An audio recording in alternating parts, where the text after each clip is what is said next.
అమెరికాలో భారతీయ మూలాలున్న విద్యార్థులు సమస్యల్లో చిక్కుకోవడం ఈ మధ్య కాలంలో ఎక్కువగా చూస్తున్నాం.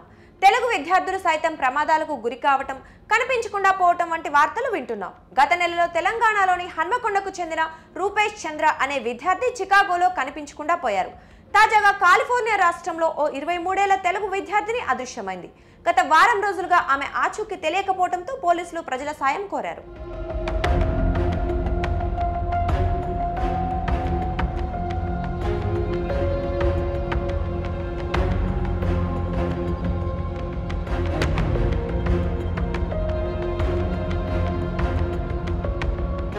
హైదరాబాద్ కు చెందిన నితీషా కందుల శాన్ బెర్నార్డినోలోని కాలిఫోర్నియా స్టేట్ యూనివర్సిటీలో చదువుతోంది.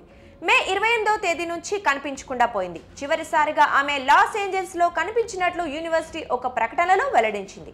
ఆ తర్వాత నుంచి నితీషా అదృశ్యమైనట్లు తెలిపింది. దీనిపై స్థానిక పోలీసులకు ఫిర్యాదు చేయగా వారు ఆమె కోసం గాలింపు చేపట్టారు. ఆమె గురించి సమాచారం తెలిస్తే వెంటనే తమకు తెలియజేయాలని స్థానికులను కోరారు.